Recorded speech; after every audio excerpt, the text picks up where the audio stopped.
महाराज दुलीप सिंह, जिन्हें पहले राजकुमार दुलीप सिंह भी कहा जाता था, सिख साम्राज्य के अंतिम महाराजा थे और उन्होंने 19वीं सदी में ब्रिटिश साम्राज्य के अधीनता में आए भारतीय उपमहाद्वीप के सिखों की विरासत को नष्ट किया।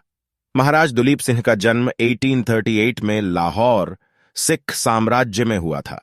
उनके पिता महाराजा रणजीत सिंह थे, जो सिख साम्राज्य के महाराजा थे। जब वह मात्र 5 साल के थे, तब उनके पिता की मौत हो गई और उन्हें सिख साम्राज्य का महाराजा बना दिया गया। महाराज दुलीप सिंह के बचन का नाम बचन था और वह इस नाम से पुकारे जाते थे।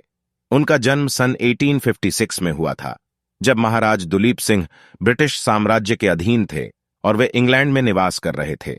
दुलीप सिंह का बचन उनके जीवन का महत्वपूर्ण हिस्सा था, क्योंकि वह ब्रिटिश सरकार द्वारा सिख साम्राज्य की संपत्ति और राजा द्वारा बांटी जाने वाली संपत्ति का उत्तराधिकारी थे। इसके बाद बचन ने अपने पिता की संपत्ति का मानवाधिकार को लेकर मामला दायर किया और इसके लिए कई विचारात्मक और कानूनी यात्राएं की।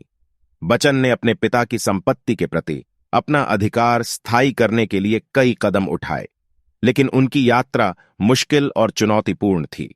उन्होंने अपने अधिकार को प्राप्त करने के लिए कई सालों तक संघर्ष किया और इससे सिख समुदाय के सामाजिक और राजनीतिक अधिकारों की ओर एक महत्वपूर्ण कदम बढ़ा।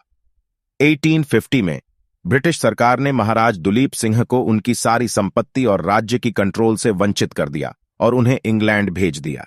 वहां उन्होंने क्रिश्चियन धर्म अपनाया और उनका नाम डी सिंह कर दिया गया। महाराज दुलीप सिंह ने अपने जीवन के बड़े हिस्से को इंग्लैंड में बिताया और उन्होंने वहां पर भारतीय कला और संस्कृति का प्रचार किया। उन्होंने अपनी जीवन के आखिरी समय तक सिख समुदाय के प्रति अपनी जवानी की गलतियों का पछतावा और उन्होंने अपने आत्म जीवन की कहानी को एक मजबूत सिख समुदाय का हिस्सा बनने के लिए प्रयासित किया।